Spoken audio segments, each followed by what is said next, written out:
Hello and welcome to Justice. I'm Judge Jeanine Pirro. Thanks for being with us tonight.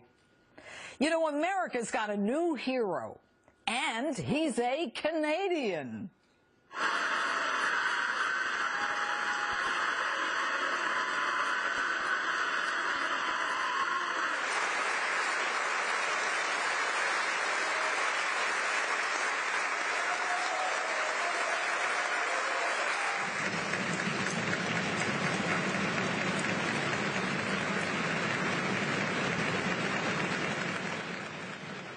And guess what?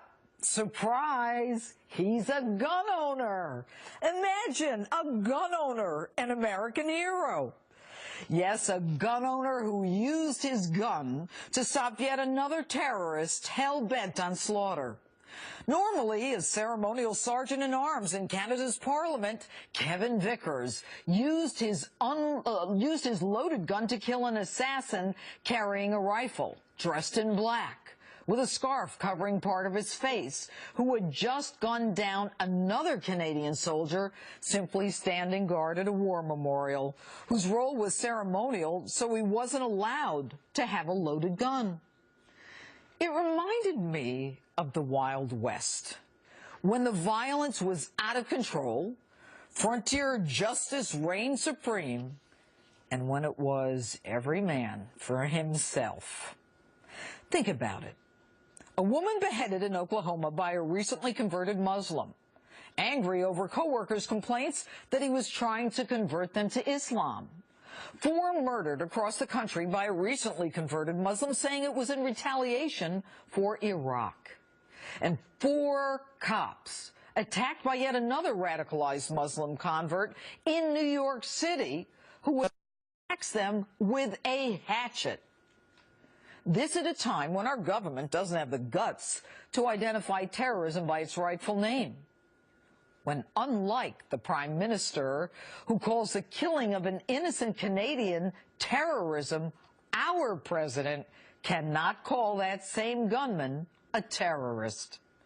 No surprise, given that a clearly radicalized Muslim terrorist at Fort Hood, who killed 13 and injured 32 and recently asked to be a citizen of ISIS, only committed workplace violence. And the Oklahoma beheading was workplace violence. But at least here in New York City, the hatchet attack by a recently converted Muslim is recognized by Police Commissioner Bill Bratton as terrorism. As the call for lone wolves to attack is met, you have to ask yourself if you're doing everything you can to be safe. Think about it. 4 armed police officers attacked by one man in broad daylight. No one saw it coming. And if you think the government can protect you, you're wrong. First, there might not be time, or law enforcement's focus might be somewhere else. Think about the Boston bombing. The city's under martial law, on lockdown, with every law enforcement asset, federal, state, county, local police, focused on a terrorist on the loose. You hear someone outside and think it's a burglar and call 911. That burglary call would definitely be put on the back burner. Yet in Boston, that burglar would have been Dzhokhar Tsarnaev, the younger Boston bomber, on private property. Folks, this is the dawn of a new era when you have to be ready for anything. I don't want to scare anyone, because in this game of psychological intimidation, they look to horrify us and beat us down with fear. But we can never, ever let them think they have us on the defense. But know this, you simply cannot depend on others to protect you. You're going to need to take whatever action you can to protect yourself and your family. Because in this era of lone wolves, in the end, you may be the only one there to do it. And that's my open. With me now, retired U.S. Navy Lieutenant and founder of the American Islamic Forum for Democracy, Zuhdi Jasser, and the National Security Editor for TheBlaze.com, former CIA officer Buck Sexton. All right, Zuhdi, What we've got now is a scenario where there is this new jihadist reality of lone wolves seemingly responding to a call to attack law enforcement, calls to attack the military. Are we anywhere prepared for this? We really aren't. I mean, it's so sad, Judge, 13 years after 9/11, and it's not about the individual. I mean, fasten your seatbelts, and we need to call upon Muslims to unbuckle ours and start to counter the ideology. This is not random acts. It's not nutcases. It's not self-radicalization. They're feeding into an ideology that demonizes Americans, especially our police, our military. There was a plot last month in the UK that was going to attack police, shoot to kill. And until Muslims start to not only, right now the narrative is, just to fight the violent extremism, but, the hate will continue, the anti-Americanism continues.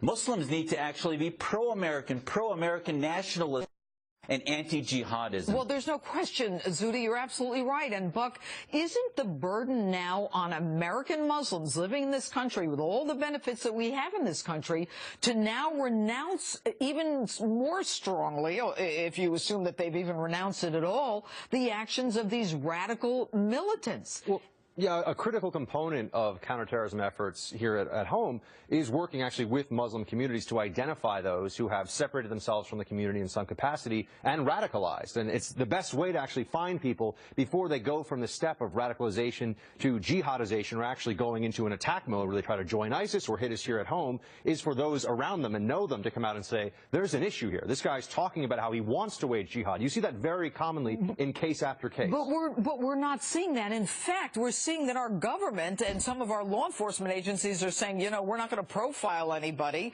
who might fit the, that appearance. But we have something, I'd like to throw it up on the screen, of what happens when someone becomes radicalized, that there are certain steps, certain grooming steps. Why don't you explain what's up there? This is taken from research and work done by my former unit, the NYPD Intelligence Division, and it takes you from pre-radicalization to which just means the way somebody is before they get involved in radical Islam. And then self-identification, they start to get deeper into the faith, start to believe more strictly in the text itself. Indoctrinization is when they start to get into the jihad phase of things. They start to look at this as a necessary condition of violence around the world, trying to explore that side of things. And then you have jihadization when they're actually going into attack mode. These are various steps along the way, but this is more or less the progression you see of lone wolves, homegrown terrorists here in this country time and again. Yeah, it's almost like a grooming process, but they go through it on their own, many of them self-radicalized. Zuhdi, Muslims have been trying to convince us that Islam is a religion of peace. I have before me, or in front of me, this trusty Reliance of the Traveler, a classic manual of Islamic sacred law. And as I go to the section on justice, it talks about the obligatory character of jihad, saying jihad is a communal obligation, and it is, in another section, 9.3, obligatory for everyone. So how is it that Muslims in America who practice Islam, who are too silent, are trying to convince us that they are a religion of peace when this is some kind of legal evidence of what the Quran is all about? Well, because, Judge, you are putting your finger on the exact problem. Unfortunately, because of media, because of political correctness. I mean, even while Prime Minister Harper got it right about terrorism, the Canadians have been influenced. Their manual on counterterrorism took out the word Islamism, took out jihad, because CARE and other organizations, Islamist front groups, have prevented us as Muslims from reforming these ideas, from me as an American saying, you know what, my American nationalism, my pro-American patriotism is in direct conflict with jihadism. And you'll see these imams putting out letters that, well, ISIS gets the violence wrong, it gets the means wrong, but they won't abandon their dream of a caliphate of jihad. And until we confront the ideology, we're going to continue to see these so-called random acts of violence. Buck, how do you respond to what I just read? Well, these are the texts that people who want to engage in violence in the name of Islam point to, and the problem, and as Zuhdi just was talking about, the problem is that it is there. It's textually based. I mean, ISIS are essentially a form of fundamentalists. They're Salafists, which they want to also go back to literally the 7th century and the way people lived then. But they look at the text, they look at what's there, and they try to put that it's, for example, President Obama did, not Islamic, the Islamic State, or to say that this is in no way part of Islam is just on its face ridiculous. And we have to actually keep pointing this out because there's a knee-jerk defense from the left in this country, from progressives and from a lot of Democrats, that this is somehow just a version of Islam that doesn't actually exist anywhere. It's just in the heads of the crazy people that take this up. It actually exists in the text. And until we understand that that means that it can be put into action and there's an ideological basis for this, we will never begin to actually win that ideological war. Well, and you know, Zuhdi, what Buck says is so correct. I mean, what I'm reading is a classic manual of Islamic sacred law. And moving forward, looking ahead, let's talk about this. If these calls to American jihadists, to these lone wolves, to hit people in law enforcement, hit people in the military, are being answered, Muslims have even a greater obligation, and I'm even having trouble getting an imam on the show. Why aren't they talking? Well, this is the issue.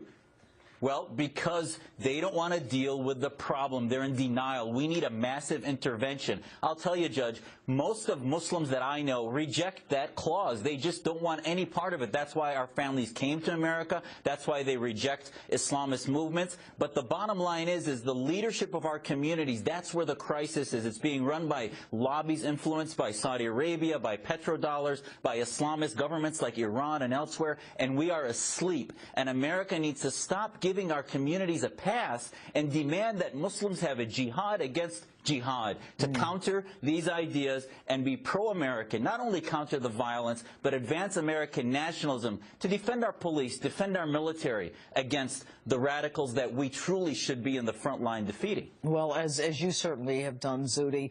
Anyway, Zuhdi, Jasser, and Buck Sexton, thanks so much for being with us this evening. Appreciate it.